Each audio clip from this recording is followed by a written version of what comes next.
1974, une mère décroche son téléphone. À l'autre bout, il y a un homme. Il dit qu'il a sa fille de 14 ans. Les 6 secondes que vont durer cet appel téléphonique vont hanter le FBI pour le demi-siècle.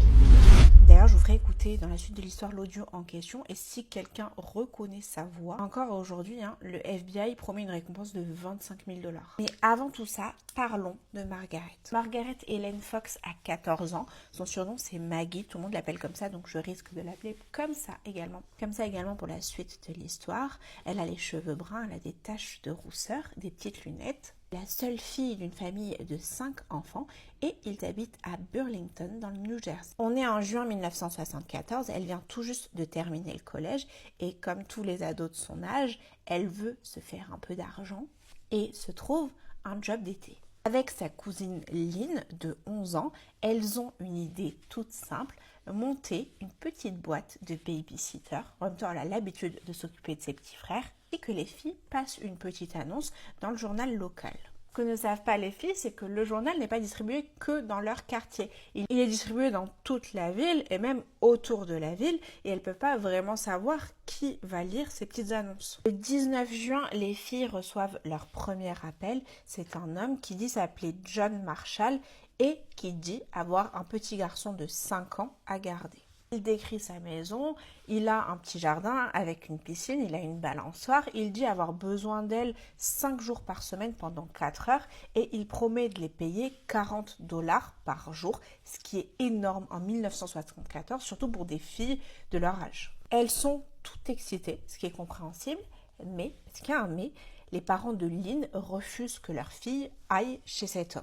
Il n'y a que Maggie d'intéressée et de disponible. Elle rappelle donc John Marshall pour pouvoir convenir d'un rendez-vous. Il pose une date, mais ce dernier annule. Il repose une date et il annule encore une fois. Et ça arrivait à plusieurs reprises. Sauf que je vous rappelle que cet homme était pressé de trouver une babysitter à son fils. Donc pourquoi il a annulé autant de fois avec Maggie ? À force d'insister, ils conviennent d'une date, ce sera le 24 juin, et il dit qu'il viendra la chercher au croisement de 2 rues dans sa coccinelle rouge. Ce matin-là, Maggie prend le bus de 8h40, son petit frère va l'accompagner jusqu'à l'arrêt de bus, et malheureusement, c'est la toute dernière fois qu'il la verra. 7 km plus loin, Maggie descend du bus, elle se dirige vers le point de rendez-vous, on le sait parce qu'il y a des témoins de cette scène, et puis c'est là qu'elle disparaît. Soir venu, quand elle ne rentre pas à la maison, ses parents préviennent la police. Les enquêteurs prennent très au sérieux cette affaire et ils font un choix plutôt audacieux pour l'époque, c'est qu'ils mettent sous écoute toute la maison, ce qui veut dire que tous les appels entrants ou sortants sont enregistrés et analysés. Et quelques heures plus tard, le téléphone familial sonne. C'est la maman de Maggie qui décroche. Un homme va lui dire qu'il prétend détenir sa fille, il lui réclame de l'argent et il va dire cette phrase qui est extrêmement choquante à mon sens. $10,000 might be a lot of bread, but your daughter's life is the butter topping. En gros, il leur dit 10 000 $, ça fait un paquet de pain, mais la vie de votre fille, c'est le beurre qu'il y a par-dessus. Il compare la vie d'une petite fille de 14 ans à du beurre. La maman va juste avoir le temps de demander qui êtes-vous et l'homme raccroche. C'est là que cette affaire prend un nouveau tournant. On sait qu'il y a un ravisseur. L'homme réclame de l'argent, beaucoup d'argent, 10 000 $, mais il ne va jamais dire où déposer cet argent. Pour moi, il y a 2 possibilités pour expliquer ça. Soit l'homme était paniqué et il a juste oublié de donner l'endroit de rendez-vous, soit il a juste appelé cette famille, et moi je penche pour cette option, il a juste appelé la famille pour les faire souffrir. Déjà, pour enlever un enfant de cet âge, il faut être sadique. Moi, je suis sûre que c'était juste pour leur faire du mal. Aujourd'hui, on n'est pas sûr que c'est John Marshall qui a appelé. Vous vous doutez bien que John Marshall, c'était pas le nom du gars, sinon il l'aurait bien sûr retrouvé.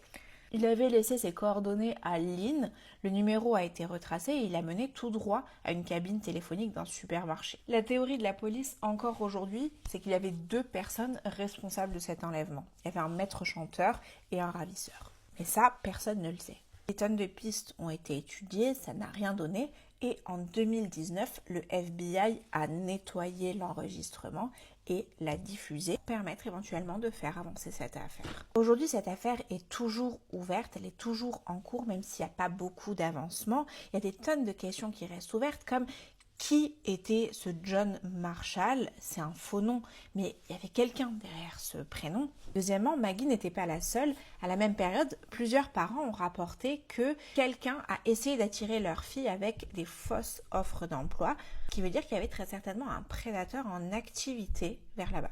Troisième chose, en 1976, un homme a avoué être le coupable. Ça a fait un branle-bas de combat un peu partout, mais finalement, ses aveux ont été retirés et il a avoué avoir menti. Cette fausse piste a fait perdre un temps précieux aux enquêteurs. Quatrième détail assez troublant, c'est le fait que le journal intime de Maggie a été lu a posteriori. Elle expliquait s'être fait harceler.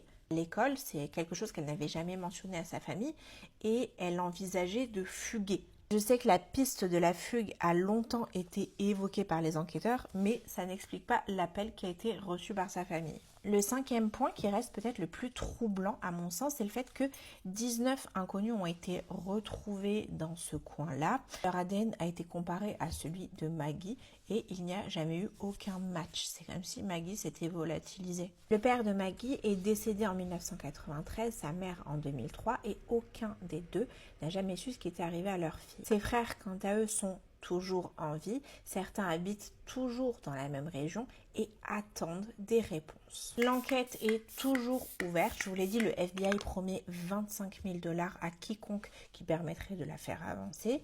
Et malgré le fait que ça fait plus de 50 ans que tout ça a eu lieu, les églises du coin continuent de faire une prière pour le retour de Margaret à la fin de chaque messe.